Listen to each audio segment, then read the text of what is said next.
Friends welcome back to my mini blog. आगे ब्लगे तो तुम्हारा देखेई निয়েছো আমি তারাপীঠ আর শান্তিনিকেতন বেড়াতে গেছিলাম। আর যদি ওই দুটো ব্লগ এখনো না দেখে থাকো তাহলে এক্ষুনি গিয়ে দেখে এসো, আশা করি তোমাদের ভালোই লাগবে। তো আমরা যেহেতু তারাপীঠে গাড়ি করে গেছিলাম তাই জন্য বর্ধমানের এই 108টা শিব মন্দির পড়েছিল, তো ভাবলাম একবার ঘুরে দেখে নিই। কিন্তু যেহেতু আমরা 7:30 নাগাদ পৌঁছে গেছিলাম তাই জন্য মন্দির তখনও খোলেনি, তাই বাইরেটাই ঘুরে দেখে নিলাম। মন্দির খোলার সময় হচ্ছে 8:10-15। তো ভাবলাম আমরা তারাপীঠ থেকে এসেই এইটা দেখব।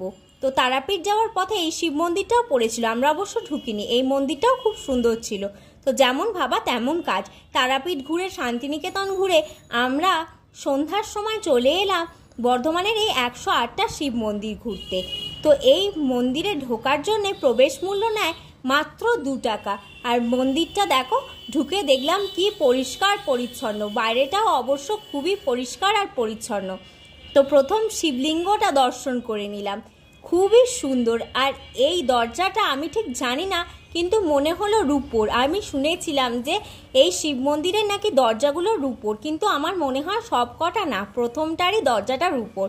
আর দেখো এখানে অনেকের নাম দিয়ে লেখা আছে, কয়েকটাতেই দেখলাম এরম লেখা আছে, হয়তো কাউকে উদ্দেশ্য করে দেওয়া বা কিছু। আর প্রত্যেকটা শিবলিঙ্গই দর্শন করে নিলাম। এইরকম করেই মোট 108টা শিবলিঙ্গ এখানে প্রতিষ্ঠিত। আর খুবই সুন্দর মন্দিরটা। আর সন্ধ্যার সময় যেহেতু গেছিলাম আরও সুন্দর লাগছিল দেখতে, যেহেতু প্রত্যেকটা লাইট জ্বলছিল। আরও কয়েকটা পাথর কেটে মূর্তিও বানানো আছে অপোজিট সাইডে। এইরকম করে পুরো মন্দিরটাই আমরা ঘুরে নিলাম। আর এই সাইডটা পুরো গাছপালা দিয়ে ঘেরা। আর জানো তো, এর আগে আমি কোনোদিনও এই মন্দিরটায় আসিনি, এই প্রথমবারই এলাম। আমরা যখনই তারাপীঠ গেছি গাড়ি করে তখনই এই মন্দিরটায় ঢোকার চেষ্টা করি, কিন্তু কি হয় বলো তো, যেহেতু আমরা আগেই পৌঁছে যাই তাই জন্যে মন্দিরটা কোনোবারই খোলা পাই না। এইবারে তাই ভেবেইছিলাম যে সুযোগটা আর মিস করব না। আর সত্যি কথা বলতে বলে না, মহাদেব না টানলে হয়তো দেখাও হয় না, সেটাই বোধহয় এতদিন আমাদের সাথে হচ্ছিল।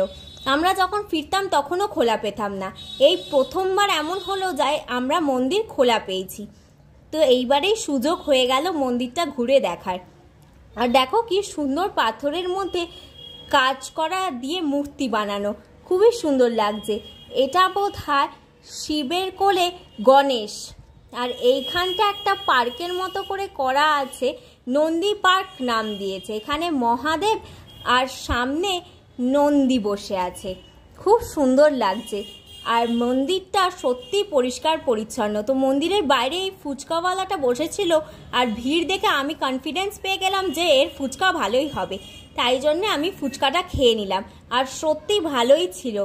আর তারাপীঠে যেহেতু ভাত খেয়েছি তাই জন্যে খিদেও পেয়েছিল। আর এই যে হাইওয়ের ওপর দিয়ে আমাদের গাড়ি ছুটে চলেছে বাড়ির উদ্দেশ্যে। তো বাড়ি যাওয়ার পথেই পড়েছিল হচ্ছে শক্তিগড় পড়েছিল। আর শক্তিগড়ে তো তোমরা জানোই ল্যাংচা ফেমাস। তো আমি গাড়ি কাকুকে বলছিলাম যে মিহিদানা আর সীতাভোগ কোথায় পাওয়া যায়। তো গাড়ি কাকু বললো এখানে মিহিদানা সীতাভোগও ফেমাস।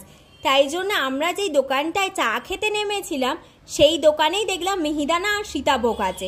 তো ওখান থেকে মিহিদানা আর সীতাভোগ নিয়ে নিলাম। 400 টাকা কিলো নিয়েছিল, তো আমরা 250 করেই নিয়েছিলাম। দিয়ে এই বাইরেই ঝালমুড়িওয়ালাটা বসেছিল, তো এই ঝালমুড়িওয়ালার থেকে আমরা ঝালমুড়ি নিয়ে নিলাম। আর রাস্তাটা দেখো কি সুন্দর লাগছে, দুপাশে আলো, হাইওয়ের উপর দিয়ে আমাদের গাড়িটা ছুটে চলেছে। আর সত্যি কথা বলতে এই লরির জন্যেই একটু প্রবলেমটা হয়, কারণ এত রাস্তায় লরি ছেড়ে দিয়েছে যে আমাদের যেতেই একটু অসুবিধে হচ্ছিল, জ্যামে পড়ে যাচ্ছিলাম, আর কিছুই না। তাছাড়া এমনি হাইওয়ের রাস্তা সত্যি কথা বলতে খুবই ভালো। আর কয়েকটা ছবি তুলেছিলাম, সেটাও অ্যাটাচ করে দিলাম। আর এই ভিডিওটা যদি তোমাদের ভালো লেগে থাকে তাহলে অবশ্যই আমার চ্যানেলটাকে লাইক, কমেন্ট, সাবস্ক্রাইব ও শেয়ার করতে একদম ভুলো না। আর বাড়ি এসে মিহিদানা আর সীতাভোগটা খুলে তোমাদের দেখিয়ে দিলাম। আর খেতেও ভালো ছিল, আমরা খেয়েও দেখেছিলাম। আর তারাপীঠ থেকে আমরা ল্যাংচা আর কালোজাম এনেছিলাম। আজকের মতো টাটা, আবার আসছি নেক্সট মিনি ব্লগে।